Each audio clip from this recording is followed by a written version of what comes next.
सबको जय यीशु की। प्यारे भाइयों बहनों, सत्संचार स्टूडियो के माध्यम से आप सभी लोगों के लिए प्रस्तुत है 40 की 4 बातें। और आज के दिन में 40 की 4 बातों में हम लोग मनन चिंतन करने वाले हैं संत मार्कुस के सुसमाचार अध्याय 10 पद संख्या 17 का प्रसंग, जहाँ पर लिखा है, अनंत जीवन प्राप्त करने के लिए मुझे क्या करना चाहिए। ये सवाल लेकर एक युवक दौड़ता हुआ प्रभु यीशु के पास आता है। जब मैंने इस प्रसंग को पढ़ा, कहीं बार इसको मनन चिंतन किया और मैं सोच रहा था ये कितना अच्छा युवक है। कौन युवक आज के ज़माने में प्रभु के पास या कोई पुरोहित के पास ये सवाल लेकर आता है, अनंत जीवन प्राप्त करने के लिए मुझे क्या करना चाहिए। बहुत ही कम लोग होंगे जो आध्यात्मिकता के बारे में सोचते होंगे। और ये युवक, यीशु के ज़माने का ये युवक दौड़ता हुआ आता है, यानी कि वो काफ़ी उत्साहित है, काफ़ी उत्साह के साथ प्रभु यीशु के पास दौड़ते हुए आता है और यीशु से ये सवाल पूछता है कि अनंत जीवन प्राप्त करने के लिए मुझे क्या करना होगा, क्या करना चाहिए। यानी कि इस युवक का लक्ष्य स्पष्ट है, उसका उद्देश्य क्लियर है। वो जानता है कि इस दुनिया का जीवन 4 दिन का है, इस दुनिया का जीवन क्षणभंगुर है, इस दुनिया के जीवन के बाद असली जीवन में प्रवेश करना है। वो है अंत होने वाला जीवन नहीं, वो अनंत है। और उस जीवन में प्रवेश करने के लिए क्या क्या करना होगा, इस बात को लेकर वो प्रभु के पास दौड़ के आता है। मैं समझता हूं हम में से हर एक व्यक्ति को इस सवाल को लेकर जीना होगा। अगर हम इस सवाल को लेकर नहीं जिएंगे तो हमारा जीवन सही दिशा में आगे नहीं बढ़ सकता।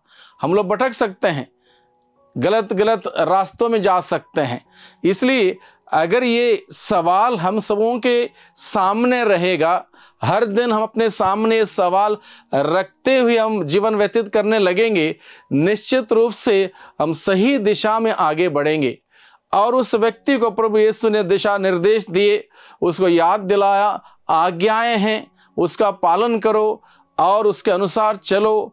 और जब प्रभु यीशु ने ये बात उस युवक से कही, वो तुरंत उत्तर देता है, मैं इन सभी बातों का पालन अपने बचपन से ही करता आया हूं। यानी कि वो कितना गंभीर था। ये केवल सवाल पूछने के लिए एक सवाल नहीं था, बल्कि वो इस बात को लेकर बहुत ही गंभीर था। इसलिए वो दृढ़ता से प्रभु यीशु के सामने खड़े होके इस बात का ऐलान करता है, मैंने इन सभी आदेशों का पालन अपने बचपन से करता आया हूं, इसलिए मुझे आप और बताइए और मुझे क्या करना होगा। तब जाके प्रभु ने उसको बड़े ध्यान पूर्वक देखा और प्रभु को दिखाई दिया उसके अंदर एक कमी। अगर हम लोग प्रभु के पास जाएंगे, प्रार्थना में बैठेंगे, कितनी सारी कमियां हमारे अंदर निकल आएंगी। और यहाँ पर देखिए, युवक एक कमी थी, एक कमजोरी थी उसके अंदर। वो बहुत ही धनी था, बाइबल बताता है, और इस धन को लेकर वो बहुत ही एक धन के साथ जुड़ा हुआ व्यक्ति था, स्वार्थी हम कह सकते हैं।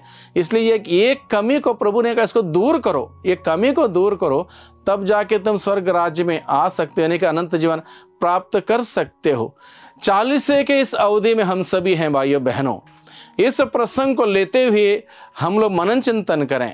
प्रभु कहता है, तुम्हारी कमियों को दूर करो, कमियों को बाहर निकालो। उस युवक से यही कहा, एक कमी है तुम्हारे अंदर, बाकी सब ठीक है, उस एक कमी को दूर करोगे तब तुम मेरा अनुसरण कर सकते हो।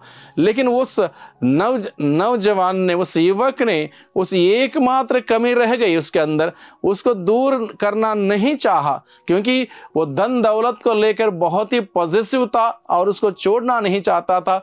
इसलिए प्रभु के साथ पूर्ण रूप से जुड़ नहीं पाया। अगर मैं भी, आप भी, हम सभी 40 की इस अवधि में अगर कोई भी कमी को बाहर निकालने के लिए हम पीछे रहेंगे, कोई बुराई छोड़ने के लिए तैयार नहीं होंगे, तो निश्चित रूप से 40 की अवधि से हम बीत जाएंगे कि यात्रा हो जाएगी, लेकिन हासिल कुछ नहीं होगा। इसलिए हम उस युवक के भांति गंभीर रहें और वो गंभीरता हर एक कमी को दूर करने के उद्देश्य से हम हम आगे बढ़ें, अन्यथा हम भी उस युवक के भांति कहीं ना कहीं अटक जाएंगे। भाइयों बहनों, 40 की अवधि हम सबों को दी गई है। फिर एक बार एक सुंदर मौका, अनुग्रह का ये समय, अनुग्रह के इस काल में, इस समय में हम सभी सवाल को लेकर बैठें, प्रार्थना में बैठें, अनंत जीवन प्राप्त करने के लिए मुझे क्या क्या करना होगा। अगर हम आज्ञाओं के बारे में मनन चिंतन करेंगे, उस युवक ने दृढ़ता से प्रभु से कहा, प्रभु मैंने सारी बातों का पालन अपने बचपन से करता आया हूं, क्या मैं कह सकता हूं कि सारी आज्ञाओं का पालन मैंने बचपन से किया? हम में से हर एक व्यक्ति यही कहेगा, मैंने लगभग सारी आज्ञाओं का उल्लंघन किया है। तो हम इन सभी आज्ञाओं को लेके बैठे, प्रभु के वचन को लेके बैठे, प्रभु से सामर्थ्य मांगे, शक्ति मांगे, ताकि हम एक एक कदम प्रभु के नजदीक जाएं, आध्यात्मिक जीवन में आगे बढ़े। 40 का ये अवधि हम सबों के लिए आध्यात्मिक जीवन में बढ़ोतरी के लिए एक सुंदर अवसर हो, इसलिए हम लोग प्रयास करें, प्रभु की ओर हम दौड़ लगाएं, दुनिया की ओर दौड़ लगाना छोड़ दें। यह नौजवान युवक ने प्रभु की ओर दौड़ लगाई। आज के दिन में हम लोग बहुत दौड़ में हैं, हर कोई व्यक्ति दौड़ में, छोटे से लेकर बड़े तक दौड़ लगा रहे हैं, लेकिन प्रभु की ओर दौड़ लगाने वालों की संख्या बहुत कम है।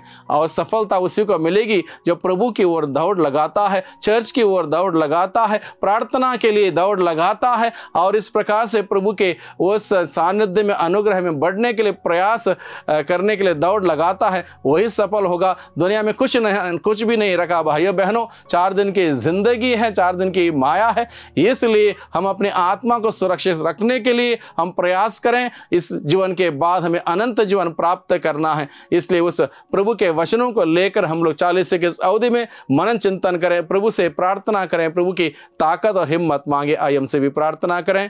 सर्वशक्तिमान पिता परमेश्वर, धन्यवाद देते हैं आज के वचन के लिए। आज के दिन में प्रभु आपने हम सबों से ये कहा है, अनंत जीवन प्राप्त करने के लिए हमें क्या क्या करना चाहिए। आपने हम सबों के सामने अपनी आज्ञाओं को रखा, अपने वचन को रखा, और आप तैयार हैं हम सबों की मदद करने के लिए। इसलिए प्यारे प्रभु जी, आपने हम सबों से कहा कि हम अपनी कमियों को दूर करें। अपनी कमियों को दूर करने के लिए हमें शक्ति सामर्थ्य प्रदान कर, जिससे कि प्रभु आपके वचन के अनुसार आगे बढ़ते हुए हम उस अनंत जीवन को प्राप्त करने वाले बन सकें। दुआ करते हैं उद्धारकर्ता यीशु मसीह के नाम से, आमीन।